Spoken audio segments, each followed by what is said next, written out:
wanted to bring two communities together to strengthen themselves, to show us strength not only for each other, but like in face of community and come in solidarity with each other. Everything about your old life gets stripped away, burnt down, and the person that rises from that old life is a phoenix, is a better person. It isn't Coca-Cola or Pepsi or a huge company that supports it. It's the people down the street.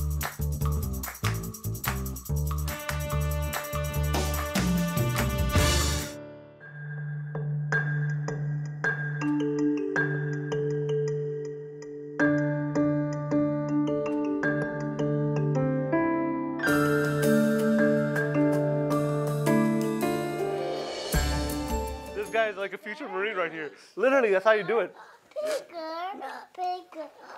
29 veterans are being selected across the country to come in and spend a night at the home of a Muslim. Okay,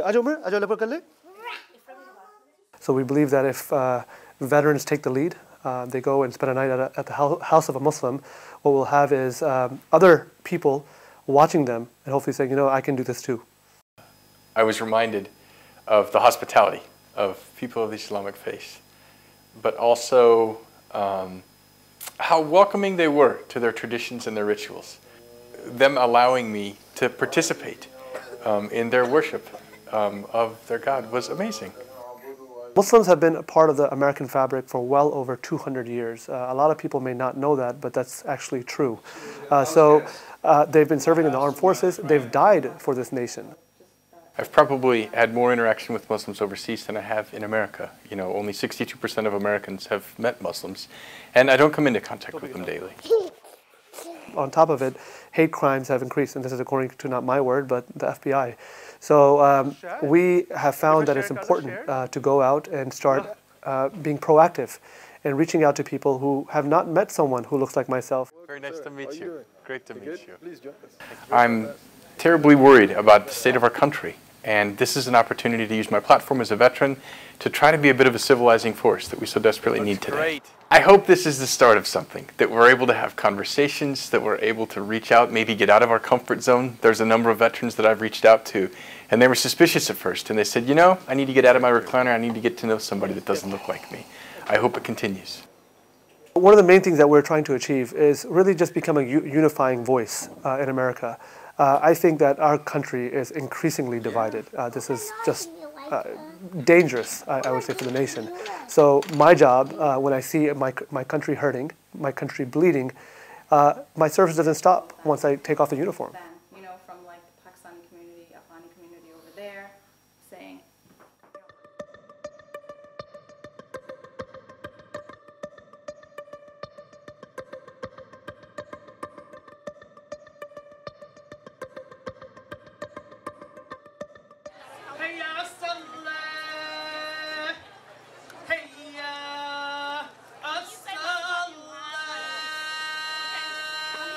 Right now we're in the AfricanAmerican Mosque, and Muslim can also be Asian American.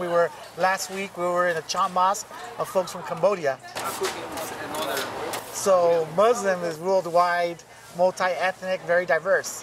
Latino as well is multi-ethnic worldwide. We're light-skinned, blue-eyed, dark, moreno. We're African descent. We're everything. So we mix as well. All of our sisters and brothers in humanity. Whatever happens to an oppressed community will eventually happen to another oppressed community. We face a lot of dehumanization every day, you know, as women, as again, as DACA recipients, as people of color. So again, knowing other communities are going through the same thing, it's very heartbreaking. But again, it leads back to coming to events like these, really getting to know every community, getting to know why we all belong here and why we all have a reason to be here and why we all deserve and should be here. We're already struggling with people trying to define us in the way that demonizes us and demoralizes us. So the idea of just pigeonholing either group into one place is like a falsehood.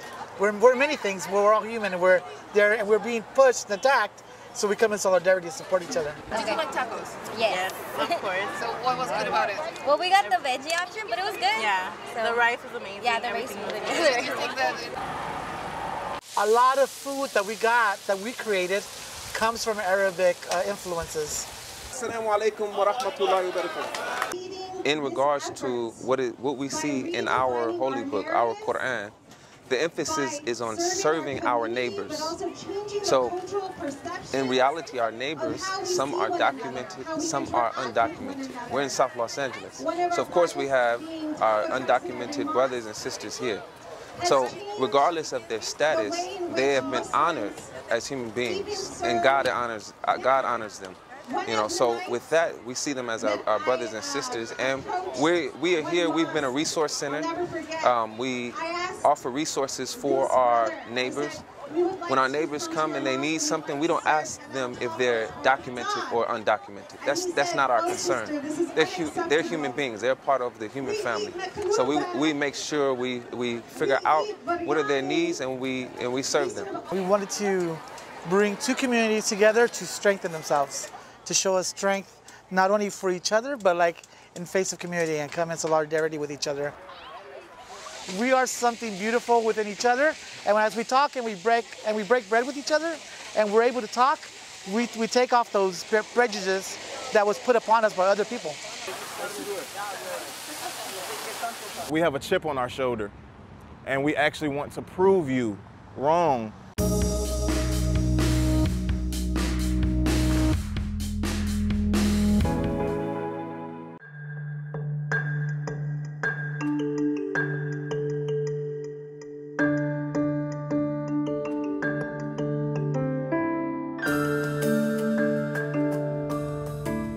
The goal of the project here at Edwins is to change the face of reentry, to take what someone normally looks like and looks at as someone coming home from prison, and to change that because the perception is false, right?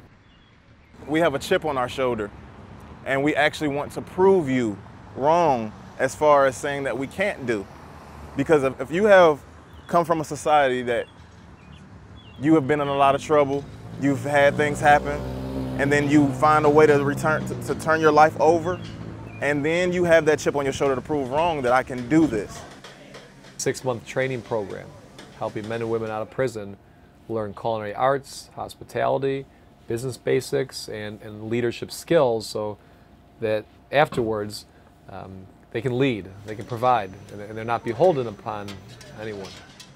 This is all born out of a break that I received. This mission is all being driven by this one moment in my life. There were many moments, but one moment in particular where I got arrested and thrown in jail.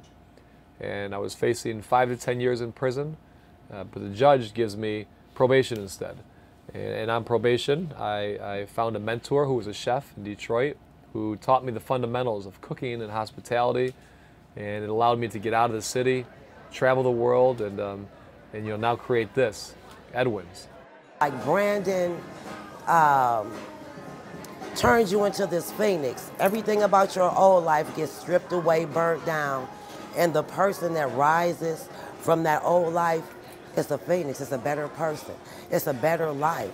It's a better opportunity. Like, that's the best way I can explain it. As soon as I graduated, I hit the ground running. I mean, my resume was already good. I've been a chef for 30 years, but that representation from Edwins opened the doors. So here, the recidivism, we talked about the rate of return. We have less than 1%.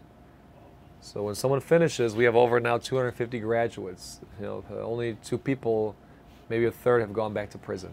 That's it. Now, nationally, if I took the same percentage, it would be half. It changed my life. It gives me an opportunity to pursue a career in culinary arts. It gives me a chance to acquire leadership skills and learn what it is about fine dining. Doing isn't, I don't think, too heroic. Everyone can do it. Everyone can do it. But I appreciate the awards.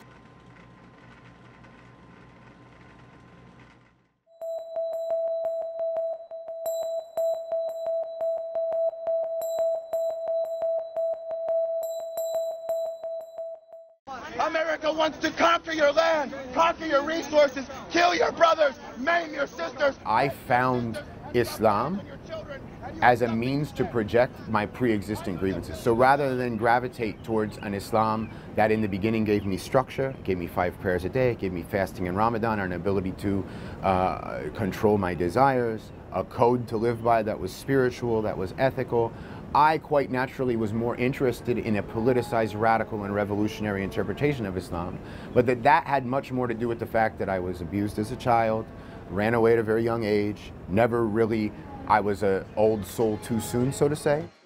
Jesse was a marked man for us. Yunus Abdullah Muhammad, he was the boogeyman. In my own mind, in the mind of Yunus Abdullah Muhammad, I should say, my grievance was that the United States was waging a war against Islam, that the only way for human beings to live was under Allah's commandments or his legislation, and that it was incumbent upon every Muslim to work for the establishment of that Islamic system all over the globe, wherever they might find themselves.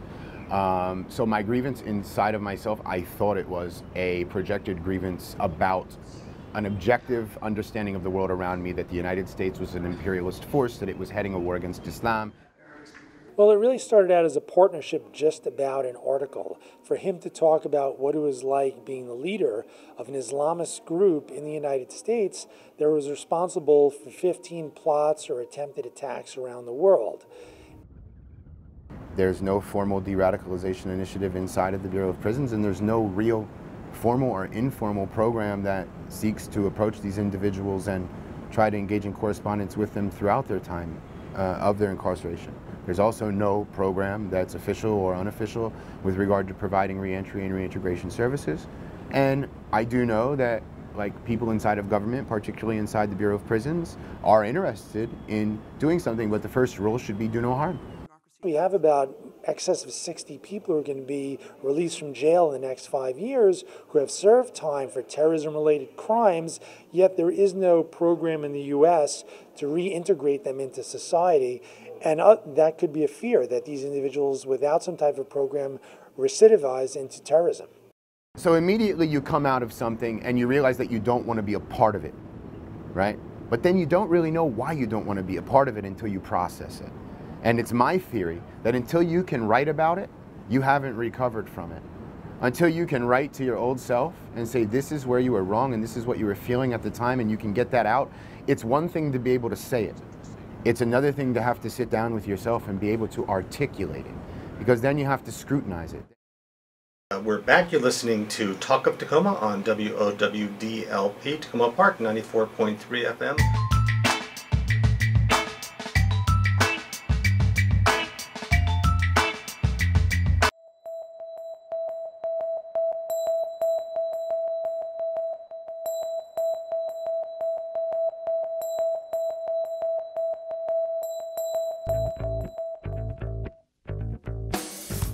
Contestants, and they go in public and do the most sus cherish. I'll be watching you on Old Soul Collective every Sundays from noon to 1.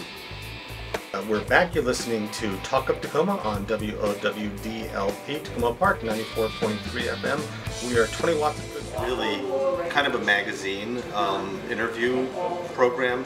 I find out what's going on in the community, and I try to bring in people who can talk knowledgeably about different issues. What's interesting about Takoma Park, that if something's happening on the national level, I'm curious to find out, how it affects our communities. We have limitations on assault weapons here, and you can get them more easily at other states. Do you feel that living in Maryland, do you have a sense of maybe relief or greater safety because we're a state that has more strict laws? Silver Spring Takoma Park area is particularly really safe, just because we have really well-funded. The unique thing is that not only are we hyper-local, but we're actually bringing this community of Takoma Park to the world, because there are people who are actually listening everywhere from Singapore to Hong Kong to Asian countries to everywhere around the world. And they're hearing about this little place called Takoma Park, and I imagine maybe they have some sort of fantasy. What is Takoma Park like? Who are these people? What is a Takoma Park? And they actually get a taste of Takoma Park. So it's hyper-local, but it's global. 30 seconds. Whoa, can we see them on air? Yeah. Okay, well, this is Super Freak by Rick James. Well, Old Soul, a lot of it is music. We're primarily focused on music, although we do have a lot of talking portions as well. I think the importance of local radio is that I think it like gives a diverse audience, or for people who are listening and for people who make programs. There are a lot of people with different age ranges and I guess racial backgrounds and different sorts of identities and different sorts of walks of life that come here to just play music or have a certain program prepared. Just the concept that like the students who marched were paid to do it. We're your friend, we're a companion.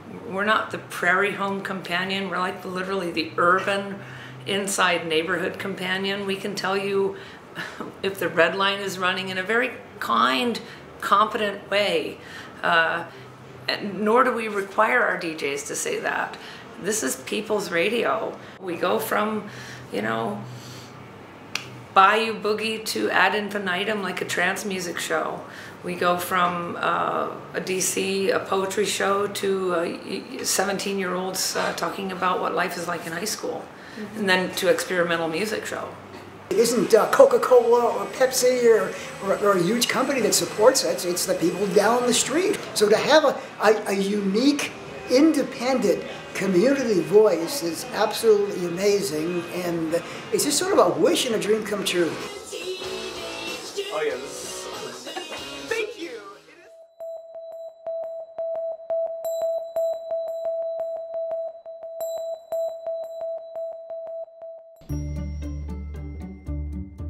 What inspires me to create is a constant need to challenge myself and also to problem solve.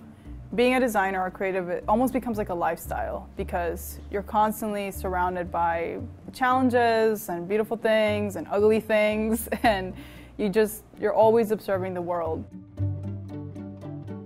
I was born in Brasilia, Brazil. I lived there for maybe like 3 years of my life, very little. And then my parents and I moved to Dominican Republic, to the capital, Santo Domingo. That's where I learned English. And then I moved to the States where I did high school. So that crucial time where you're hitting your teenage years.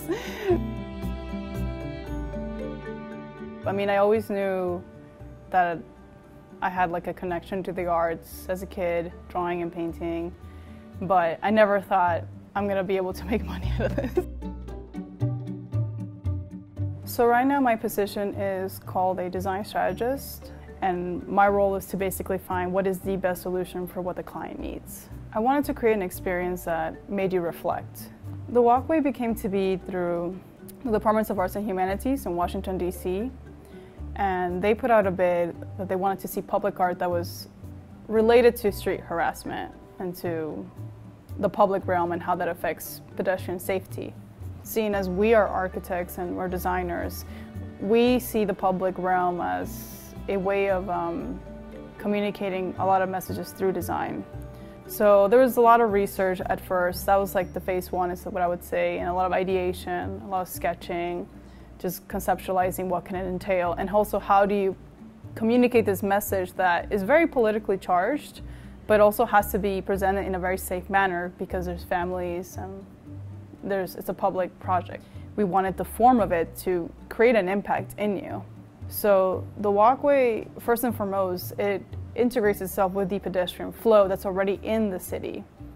So the walkway is wider at the ends, and as you walk in, it narrows in. And in conjunction with that, we have stories that on the wider ends are more harmless, possibly more positive, and as you're walking in it, the stories become more darker, more violent, more threatening. A lot of, especially with women, when we asked them, they said, I see myself in here. What people were kind of mentioning or commenting about is how diverse it is. So that brings up the conversation as to what is the right way to talk to each other in a public space. Should we talk to each other at all? So people were really questioning that, and that's what public art is meant to do.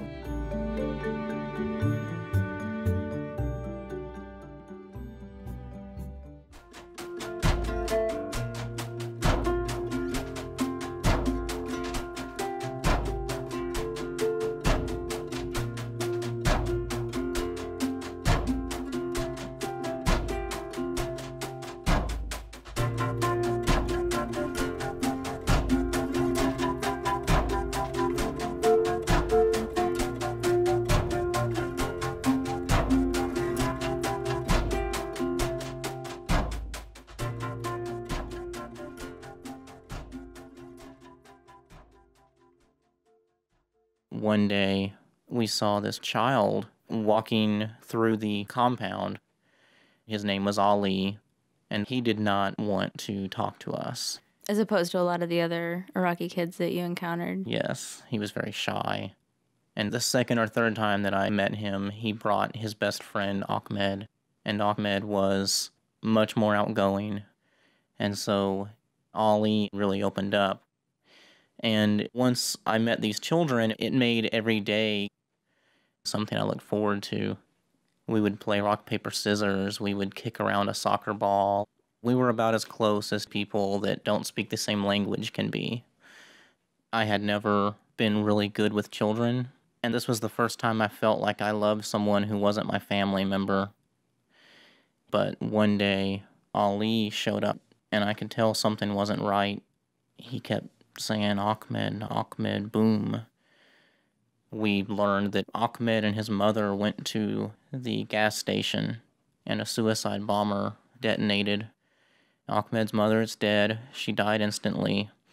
And Ahmed is in a hospital somewhere.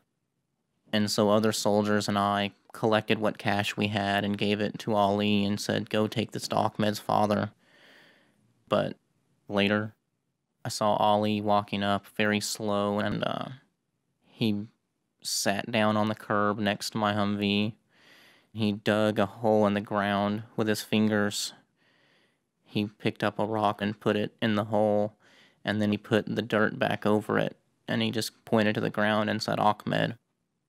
And I knew that Ahmed was dead.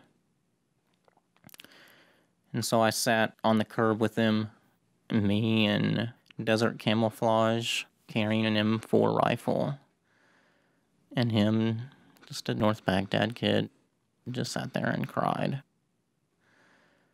I don't know what came of him.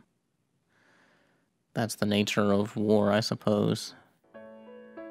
But whenever I see any footage from Baghdad, I'm always kind of looking around, wondering if he's in the frame.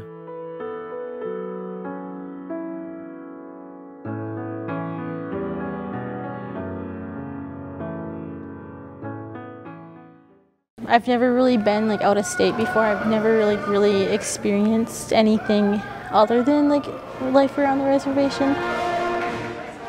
I ended up kind of falling in love with engineering. I'm really excited to work in this field. Currently, I work as an intern at the Dearborn Police Station. And after I graduate, I plan on going to the National Guard. I'm interested in immigration law. My mom's an immigration lawyer, so I've kind of grown up hearing about it, and now more than ever, I think the topic is super relevant.